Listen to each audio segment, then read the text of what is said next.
What's up, folks? I'm Private Hudson, and on Saturday, I got to attend the Long Island Retro Gaming Expo, and it was an amazing event. I got to meet John Hancock, I got to see a working Atari Jaguar CD while drinking Pabst Blue Ribbon. Unfortunately, the only game they had on display was VidGrid, which is a really crappy FMV puzzle game where there's basically full motion video happening, but it's a puzzle piece, you're supposed to put it together. Really terrible. I also got to see a Sharp X6800 while drinking Pabst Blue Ribbon. I got to play the Virtual Boy while drinking Pabst Blue Ribbon. And I got to play the FM Towns Marty while drinking Pabst Blue Ribbon. The event was a bit strange because it was inside an aerospace museum. So you had like 3 floors of video games, arcade cabinets, and what have you, surrounded by like refurbished World War II fighter jets just hanging around you. It was pretty crazy. Um, Getting there was a pain in the ass. It took 3 hours. Don't have a car. Getting back home was an even bigger pain in the ass. Took like 4.5 hours. Apparently, buses in Long Island stop working at like 10 p.m. It just runs like once an hour. And the best part is, when you use the Long Island Railroad, even if you bought like round trip tickets, there's no guarantee that the station that you need to be getting on and the station you need to be returning to are still going to be in service. That was a huge hassle, but aside from that, the event itself was just amazing. This is only the second like retro gaming convention that I've been to, and the first one was really small. This one was, I mean, despite the first one being small, it was still awesome. I got to meet Leonard Herman. I bought his book Phoenix. He autographed it. Met some other cool people there too. But this one just blew all expectations that I had just out of the water. It was so huge. There were so many games, so many vendors. The entire event was just simply amazing. Now, I did buy stuff. Bought quite a bit of stuff, and that's the purpose of this video, for a pickup video. Now, for those who've been watching for some time, you know this is mostly a PC gaming channel because that's the easiest type of footage that there is to record. I have a pretty beefy machine, and so I just load up Fraps, or even OBS, or I mostly use DxTory, and it's simple.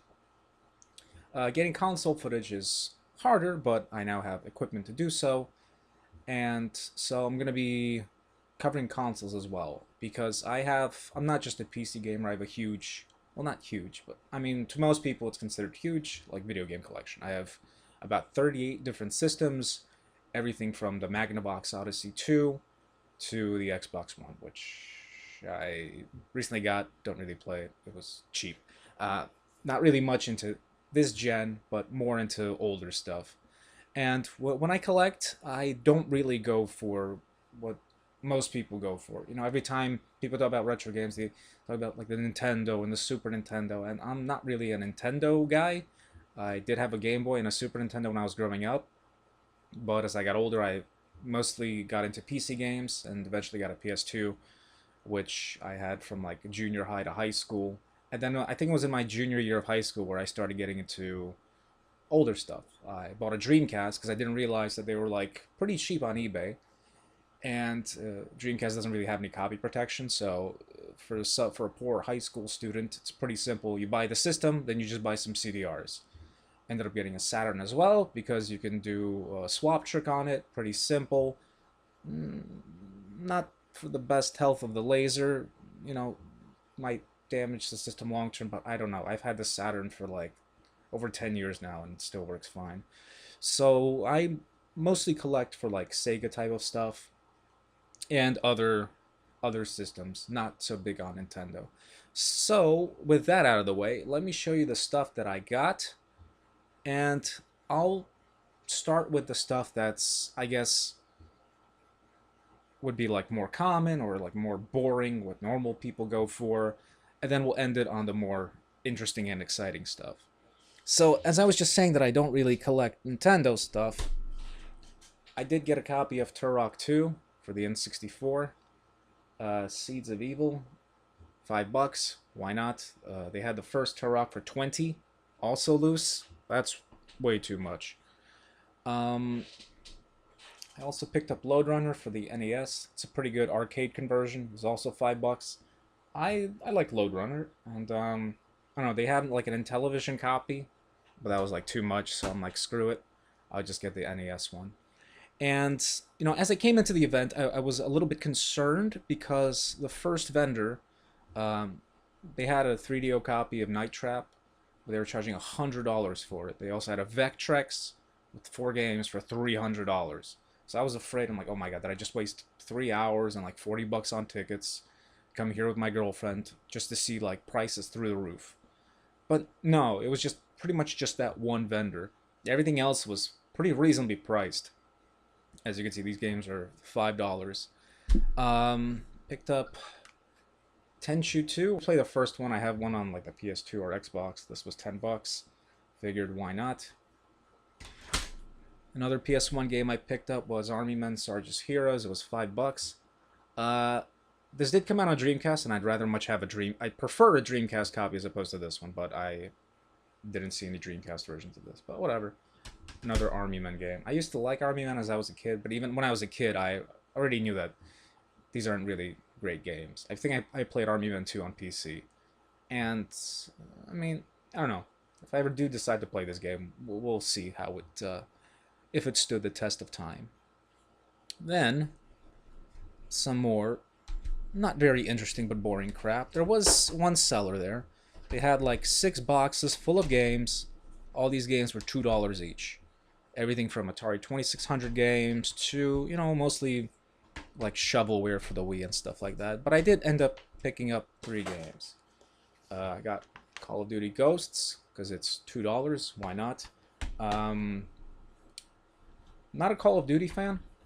Always preferred Battlefield, but then Battlefield started to act like Call of Duty. So the last Battlefield game I played was Battlefield 3, and I regretted buying it. But I did just play through Modern Warfare 2 on the PS3. It's the first time I played it in 10 years. I played it on PC before. I hated the shit out of it. I thought it had an awful campaign. I don't know what happened in the last 10 years, but I actually enjoyed playing it. Even though the frame rate's terrible on the PS3 and so on and so forth, I actually enjoyed my time on it. Strange. But for $2, we'll check out Ghosts sometime in the future. I got Dark Sector also for $360 for $2. The PC port of this is awful. The aspect ratio is completely fucked. I think everything looks too thin. There's like a problem with the vertical scaling. And, I'd rather play a game with proper aspect ratio. Sure, the resolution's not going to be as good, the frame rate's not as good, but whatever, at least it's not going to look like complete shit. And also some Kinect game, Rise of Nightmares by Sega. I had never heard of this before, but I saw some reviews. It doesn't look good, but then again, it is a Kinect game, so I don't really care if it's good or not. So that's mostly the boring crap out of the way. Let's get into some more interesting territory. There's one seller there who, I assume they just brought in a bunch of stuff from their store that's either not selling or selling slowly, or they just have too much off. They basically had so many bins, and everything on there was like 50% off. So everything was already priced, but in addition to that price, it was even further discounted by 50% off. And they had a nice amount of Dreamcast games. So I got 102 Dalmatians, Puppies to the Rescue. So this was $5. Trick Style, also $5. Incoming, I believe I played this before. Don't remember if this was good or not. But yeah, $5, why not? I already have like 50-something Dreamcast games. Might as well try to get a full set if I'll ever be able to afford something like Skies of Arcadia or Mars Matrix or something like that. Frogger 2, also $5. Like I see $5 Dreamcast games, I'm gonna buy them. This here is Arrow Wings. And lastly, Rippin' Riders. This was actually $1.50. This is some snowboarding game from what it looks like. I don't know. Never played this before. So yeah. Along with that, they also had one Saturn game, which was Gen War. So this was 15, but marked down 50%. It was 750, I think. Yeah. And this is a Saturn exclusive. But I've never played this one before, but I see a cheap Saturn game complete in these awful long boxes. I have to get it.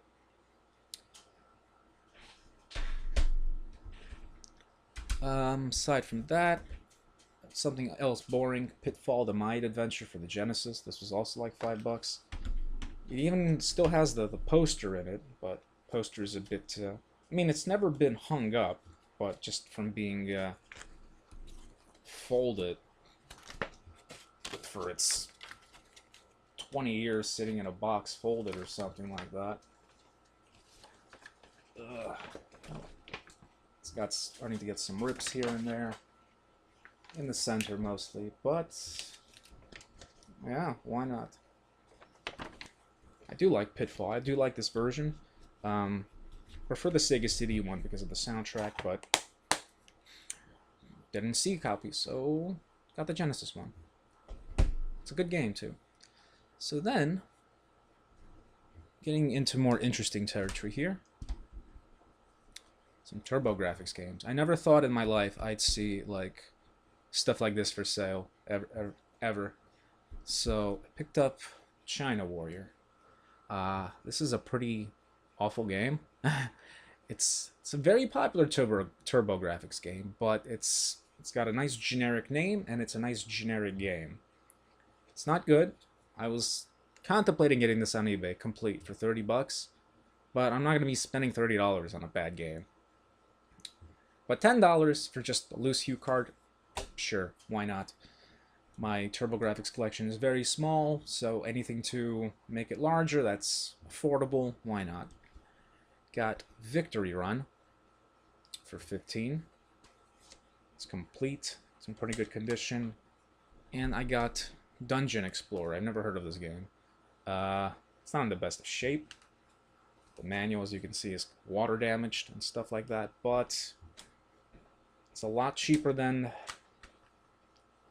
other TurboGrafx games that were being offered there.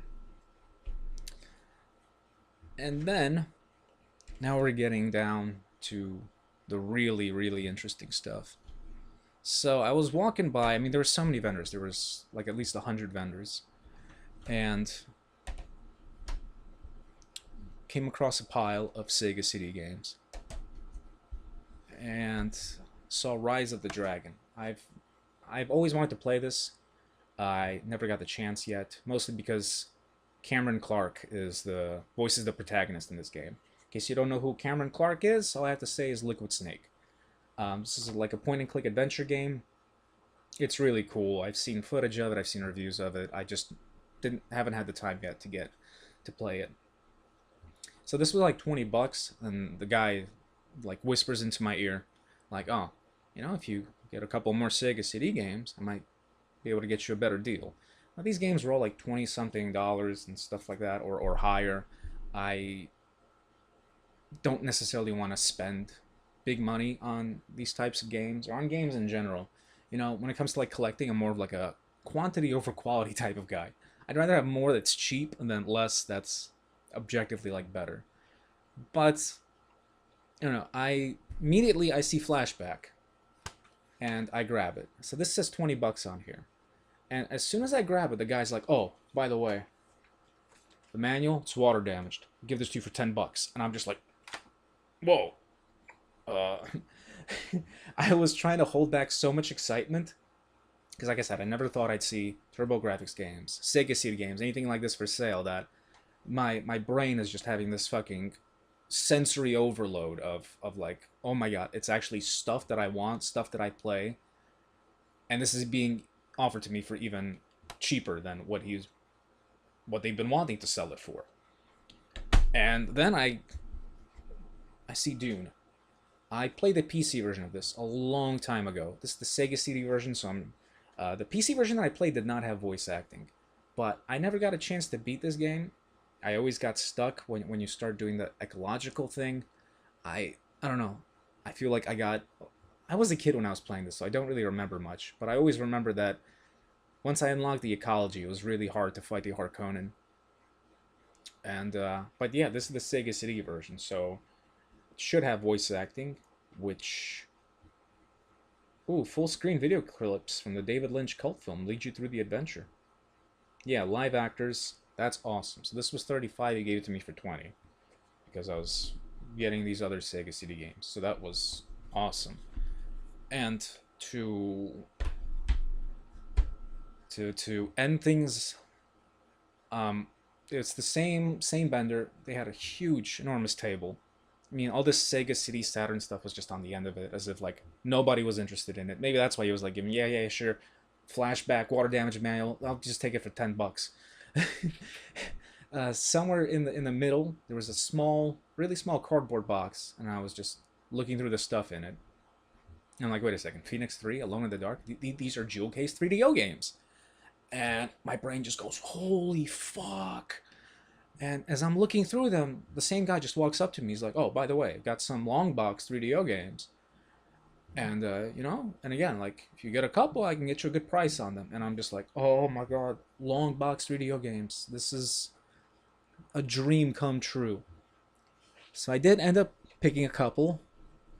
They were expensive, but again, these are 3DO long box games. He did give me a good discount again. I just wish I had more money and more time, and if I was a bit more calmer, because I may have looked fine, but inside I was just going ape shit, just like screeching internally. Holy shit! 3DO games, Sega CD games, stuff that I actually play, that like other people don't really give a shit about. So I was just like internally screeching. It was, but I try to be as calm as possible. So first up is Total Eclipse. I played this before. Like 3DO doesn't have copy protection, so you can just burn, play whatever. It's like a pretty generic game, but it's a popular game. It's also by Crystal Dynamics, who I love, and they did a lot of 3DO stuff.